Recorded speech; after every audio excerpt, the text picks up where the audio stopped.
Hello everyone, Namaskar. I am Sagar Baraili. So I am going to start top 100 most important questions of mathematics of class 10. As the exams are very near, so I have decided to bring a series of top 100 questions from dividing all the chapters. Okay.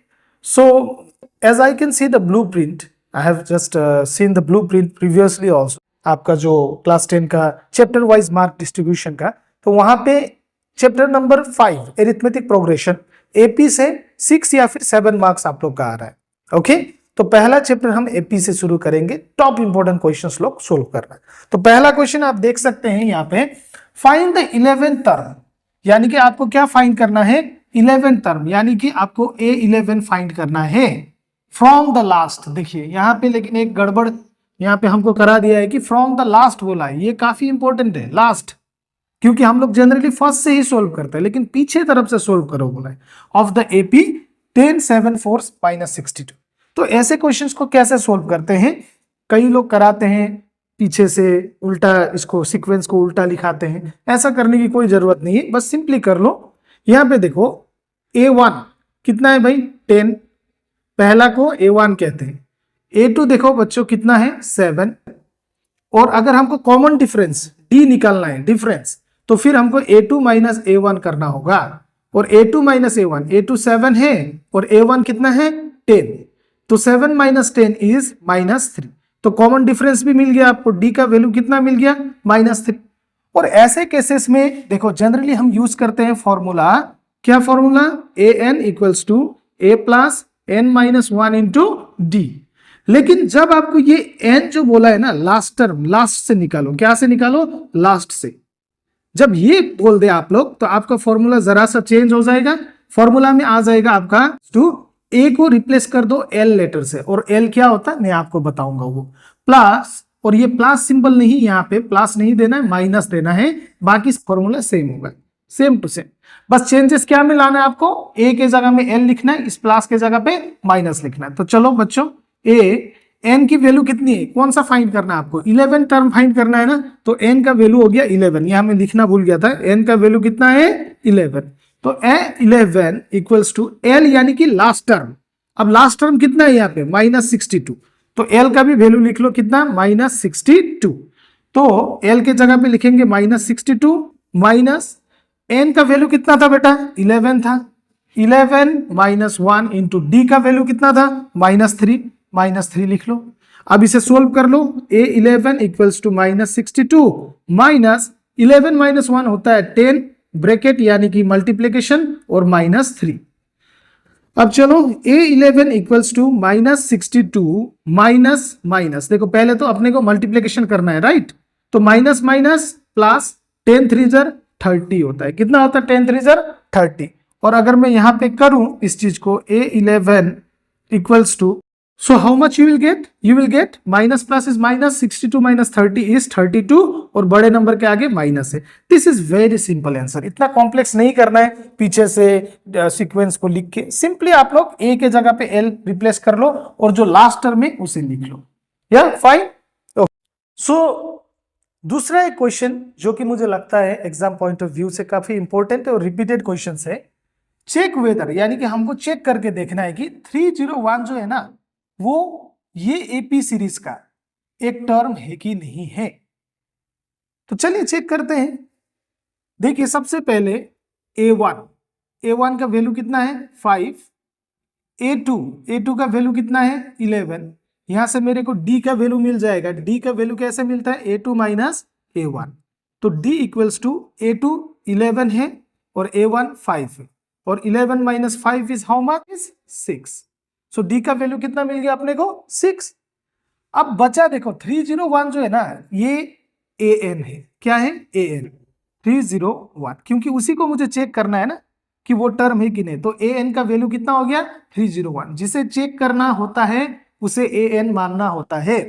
तो formula use करेंगे, an equals to a plus n minus 1 into d. चलो formula बिठाओ, an का value 301, a का value ए कितना है 5, plus N की value है ही नहीं, उसी को तो मुझे ढूंढना है। देखो बेटा जब ए एन का वैल्यू दिया होता है ना, एन का वैल्यू नहीं देगा। उसी तरीके से जब एन का वैल्यू देगा, ए एन का वैल्यू नहीं देगा। पर हमको यहाँ पे ए एन का वैल्यू दिया है तो एन का वैल्यू ढूंढना होगा, n-1। और डी की वैल्यू कितनी है, डी, व्हाट इज डी, 6। तो चलो अब इसको सोल्व करते हैं। 301 इक्वल्स टू, ब्रैकेट पहले सोल्व होगा ना, प्लस 6 और n, 6n plus minus minus 6 1 6। अब देखिए ध्यान से, 301 इक्वल्स टू, देखिए ये भी एक नंबर है और ये भी एक नंबर है। पहले तो नंबर को सोल्व करना होगा। 6n ये क्या है, वेरिएबल के साथ है, राइट, लेकिन ये दोनों इंडिपेंडेंट नंबर है। पहले इसको सोल्व कीजिए। 5 माइनस 6 करना है तो मिलेगा 1, लेकिन बड़े नंबर के आगे क्या है, माइनस। बचा कौन, कौन बचा है, प्लस 6n, प्लस 6n। अब ये जो नंबर है ये नंबर को बुलाएगा, इधर आओ। तो जब 301 -1 इधर आएगा तो +1 और उधर बचेगा सिर्फ कौन, 6n। तो यहां से मेरे को मिलता है 302 इक्वल्स टू 6n। और इसको अगर मैं करूं आगे तो 302 मल्टीप्लाई 6 इधर आएगा तो क्या हो जाएगा, डिवाइड 6 इक्वल्स टू n। जिसको मुझे अगर सोल्व करना हो मेरे बच्चे, 2 से कटेगा, 2 3 6, 2 15 30, 2 1 2। तो 151/3 आपका मिला। आपको किसकी वैल्यू, n की वैल्यू। किसकी वैल्यू, n की। लेकिन n की जो वैल्यू है ना वो हमेशा क्या होना चाहिए, एक इंडिपेंडेंट नंबर, एक इंटीजर होना चाहिए। लेकिन ये तो एक फ्रैक्शन फॉर्म में, ये तो एक इंटीजर है ही नहीं, एक इंडिविजुअल नंबर है ही नहीं। This is in the fraction form. तो फ्रैक्शन फॉर्म में अगर हो, क्या में हो, फ्रैक्शन फॉर्म में आपको n का वैल्यू मिल रहा हो तो भाई आपको लिखना है, no it is not a term, not a term of the AP, of the AP.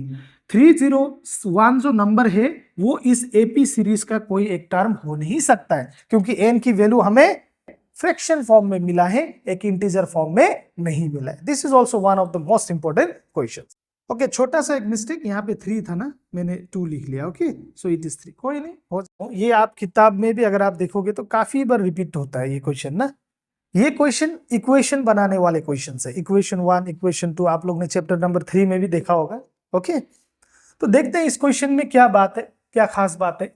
If the third term यानी कि A3 of an AP is 8, तो कोई एक एपी का थर्ड टर्म यानी कि A3 कितना है बेटा, 8 है।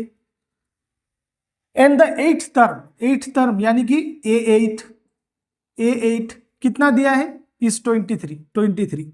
तो यहीं तक पहले क्वेश्चन को समझो और सोल्व करो। ओके, चलिए शुरू करते हैं। गिवन क्या दिया है अपने को दिया हुआ है A3 इक्वल्स टू 8।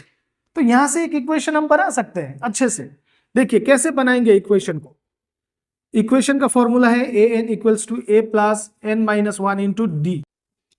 हालांकि ऐसे क्वेश्चंस में आपको a और d का वैल्यू अक्सर दिया नहीं जाता है। ओके, नहीं दिया जाता है, आपको ढूंढना पड़ता है। तो देखिए ध्यान से, अगर आप देखेंगे n की वैल्यू कितनी है, 3 इक्वल्स टू a का वैल्यू तो दिया नहीं होता है, a प्लस n की वैल्यू कितनी है, देखिए अभी आपने लिखा ना, n की वैल्यू कितनी है, 3 - 1, और d का वैल्यू भी दिया नहीं जाता है। तो चलिए आगे करेंगे। अब A3 कॉम्प्लीटली देखिए, A3 कितना है, 8। तो A3 की जगह पे आप क्या लिखेंगे, 8, a प्लस 3 - 1 2d। तो यहां से मिलता है आपको इक्वेशन 1। अगर आप चाहें तो ऐसा भी कर सकते हैं, इसको इधर और इसको इधर ले जा सकते हैं। जैसे कि मैं ये पूरे को इस तरफ लिखता हूं, इधर लिखता हूं a plus 2d equals to, और इस 8 को मैं उस तरफ लिखता हूं। कोई प्लस माइनस चेंज नहीं होगा। ओके, कई लोग सोच रहे होंगे कि साइन चेंज क्यों नहीं होगा। अगर आप दोनों को ही रिप्लेस करते हो, there is no need of any changes in the sign. अब गिवन ये पार्ट से आपने ये इक्वेशन बना लिया। अब चलिए दूसरा पार्ट में जाते हैं। फिर बोला है कि 8 टर्म 23 है, a8 23 है, a8 इक्वल्स टू 23। चलिए इसको भी करते हैं इक्वेशन।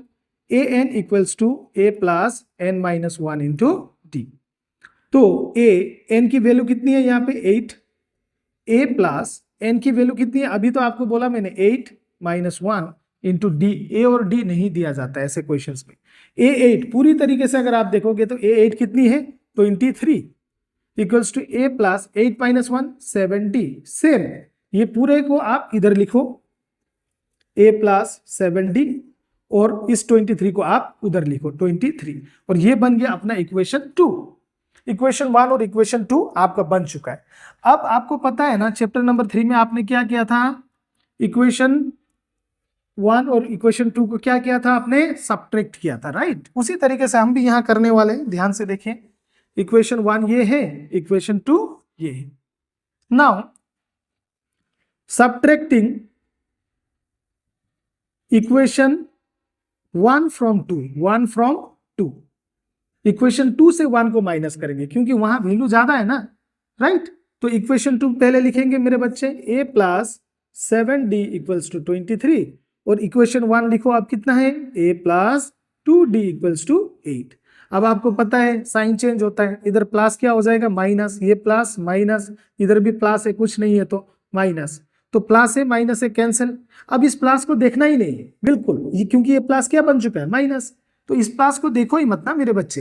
प्लस ऊपर में है प्लस, नीचे में माइनस, प्लस माइनस माइनस, 7 में से 2 जाएगा तो 5d, खत्म। अब यहां पे देखो ये प्लस ये माइनस, प्लस माइनस कितना होता है, माइनस, तो यहां पे जब आप सब्ट्रैक्ट करोगे प्लस माइनस माइनस, 23 में 8 जाएगा तो मिलता है 15, और यहीं से काट दो, 5 3 जार कितना 15, तो d की वैल्यू कितनी मिल गई आपको, 3। तो अब a का वैल्यू अपने को निकालना है, d का तो हो गया, अब a का कैसे निकलेगा, इस d के वैल्यू को कोई भी एक इक्वेशन में डाल दो, a का वैल्यू निकल जाएगा। तो मैं चाहता हूं कि पुटिंग द वैल्यू, क्या, putting the value of d in equation 1, in equation 1, मैं इक्वेशन 1 में डालूंगा, क्यों, क्योंकि इक्वेशन 1 थोड़ा छोटा है, हालांकि जल्दी निकल जाएगा, उसमें भी कोई बात नहीं है। तो a प्लस 2d इक्वेशन क्या है, a plus 2d equals to 8, equals to 8, तो a प्लस 2 इंटू डी की वैल्यू 3 इज इक्वल 8, तो a प्लस 2 3 जार 6 इज इक्वल 8, तो a इक्वल्स टू 8 प्लस 6 उधर जाएगा तो -6, तो a इक्वल्स टू 2, तो a और d की वैल्यू हमने निकाल ली। अब आगे जो प्रोसेस है अब हम लोग करेंगे, ओके। अब क्वेश्चन का जो लास्ट हिस्सा है उसको आप लोग समझिए, find the sum of first 20 terms, यानी कि आपको सम फाइंड करना है 20 टर्म्स का, कितना का, 20 टर्म्स का। तो इस केस में n की वैल्यू हो जाएगी 20, और आपको पता है a का वैल्यू अभी हमने निकाला कितना, 2, और d का वैल्यू 3। तो सम निकालना है तो सम का फॉर्मूला आप यूज करो, Sn is equal n/2 2a plus n-1 into d, ये फॉर्मूला अगर आप यूज करोगे तो आपको आंसर मिल जाएगी, okay. Just a second, okay करके बताता हूं।